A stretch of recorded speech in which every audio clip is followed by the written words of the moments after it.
You feel the first contraction alone in a shelter, made of branches and animal hide. There's no hospital down the road, no doctor on call, no epidural waiting in a cabinet.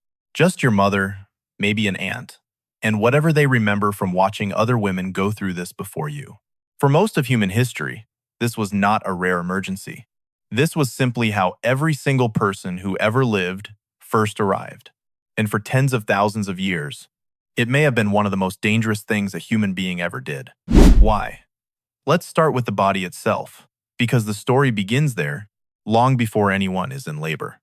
Anthropologists Karen Rosenberg and Wenda Trevathan call it the obstetrical dilemma. Two evolutionary pressures collided inside the female pelvis. One pushed toward walking upright on two legs, which favored a narrower, more efficient pelvis for balance and stride. The other pushed toward bigger brains, which meant bigger infant heads pressing against that same narrow frame. Something had to give. The compromise our species landed on is strange when you say it out loud.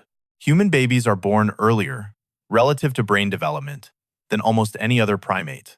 A newborn chimpanzee can cling to its mother's fur within hours of birth. A newborn horse can stand and walk almost immediately. A human newborn cannot even hold up its own head.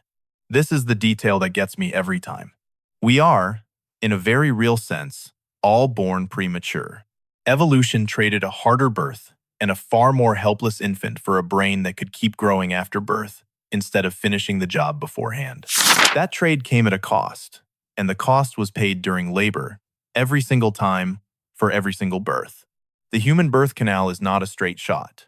The baby's head enters the pelvis facing sideways, then has to rotate as it descends, then rotate again to be born, usually facing away from the mother rather than toward her. No other great ape needs to manage this kind of rotational birth. It is a genuinely difficult, mechanically awkward passage, and it does not always go smoothly. Here is where the evidence gets specific.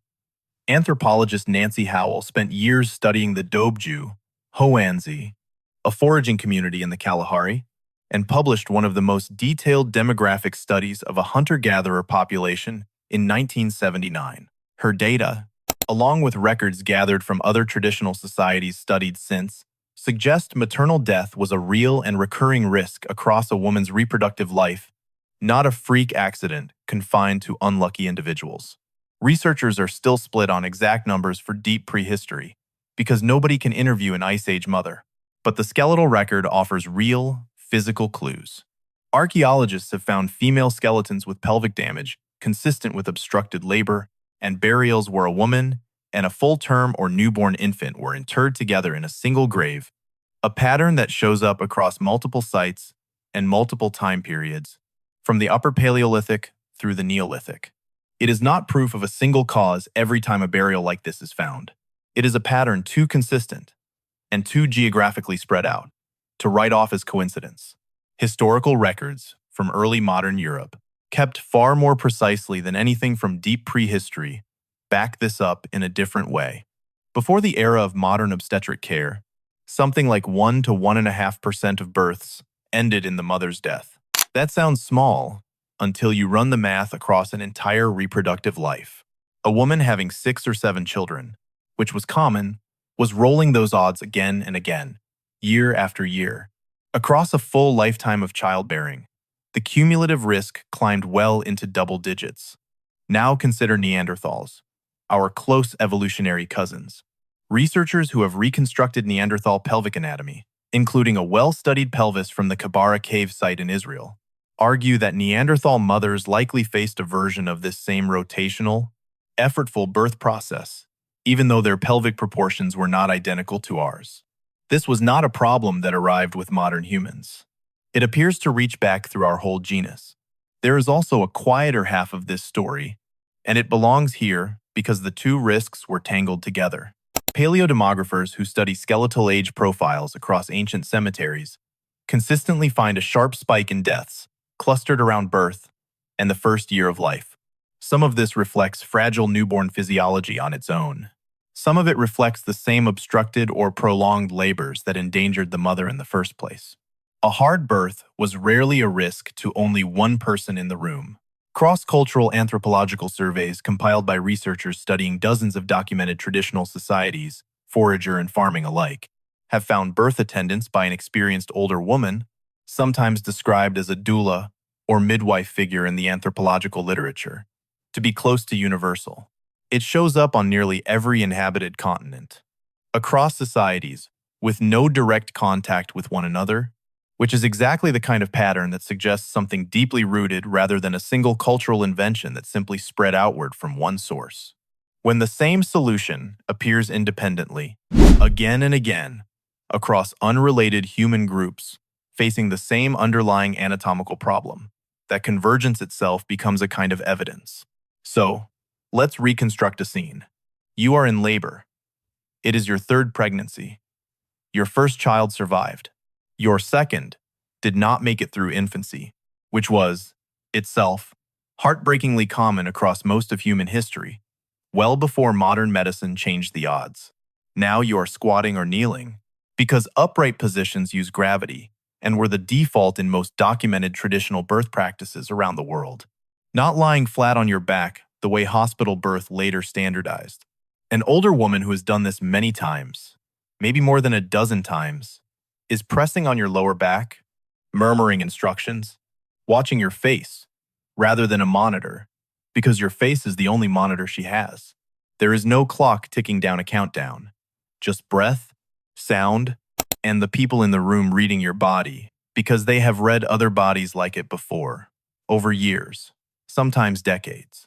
If the baby is positioned wrong, if labor stalls for too long, there is very little anyone in that shelter can do, except reposition you, try different postures, and wait. Cesarean surgery as a procedure a mother could actually survive is a genuinely modern invention, developed and refined mostly in the last century and a half. For nearly all of human history, before that, a badly obstructed birth was often a death sentence for the mother, the infant, or both. There's no privacy in the way a modern hospital room offers privacy. Other women in the group likely know exactly what is happening, because most of them have been through it themselves. Some, more than once, some with losses they carry quietly. This is not a clinical event happening to a stranger. It is deeply, physically communal, precisely because everyone present understands the stakes firsthand. And yet, humans kept surviving this, generation after generation, in numbers large enough to fill the entire planet. How? Part of the answer is social, not just anatomical. Trevathan's research points to something researchers now call the midwifery hypothesis. Because human birth is uniquely difficult, and because the baby is typically born facing away from the mother, unlike most other primates, human mothers throughout history rarely gave birth completely alone. They had help. An attendant could catch the baby as it emerged, clear its airway, guide the final rotation, and support the mother's exhausted body through the final push. This may be one of the oldest cooperative behaviors documented in our species, older than agriculture, older than permanent settlements, older than almost anything else we associate with human culture. Assisted birth might be nearly as old as birth itself. Here is the counterintuitive twist, and it is one the evidence actually supports, rather than a tidy myth. The agricultural transition, the shift toward farming that most people assume made human life steadily safer, likely made childbirth riskier for a while, not safer. Skeletal studies of early farming populations in several regions show signs of poorer nutrition, more repetitive physical strain from grinding grain and other new labor, and closer birth spacing, compared to some earlier forager populations, all of which can make pregnancy and delivery harder on the body. Settling down did not automatically mean getting safer. In some ways, for some populations, in some periods, it appears to have meant the opposite. Researchers are still debating exactly how universal this pattern was, since it varied enormously by region, crop type, and local climate, and the picture is genuinely uneven across the archaeological record. But the popular idea that farming was a straightforward upgrade for the human body, birth included, does not hold up well under close examination. What changed things, eventually, was not settling down in one place.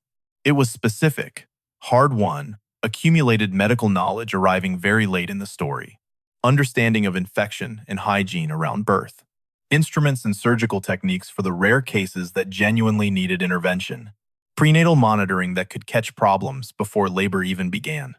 These are extremely recent developments on the scale of human existence, arriving mostly within the last century and a half.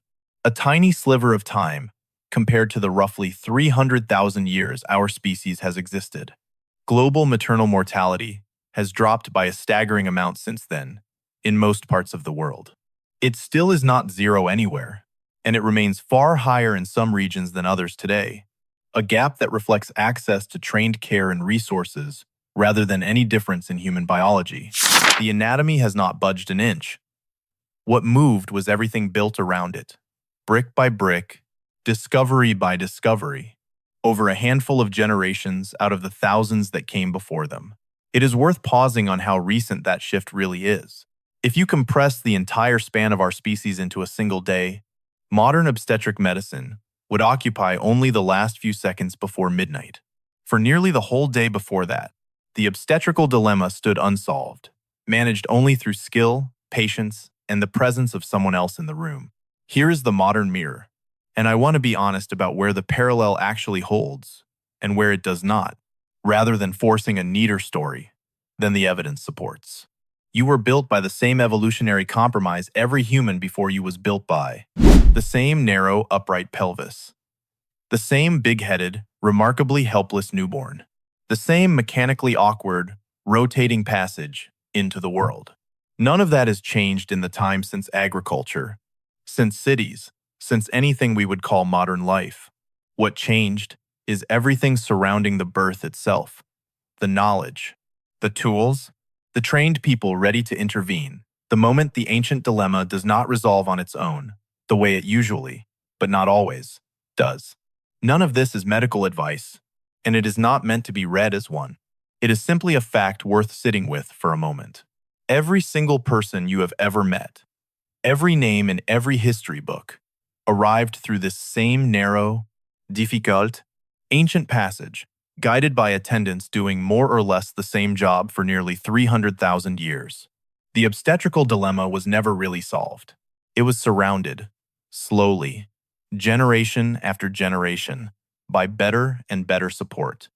You feel the first contraction, and somewhere behind you, whether you know it or not, is nearly 200,000 years of women who felt exactly the same thing, and the people beside them who learned, slowly, patiently, how to help them through it.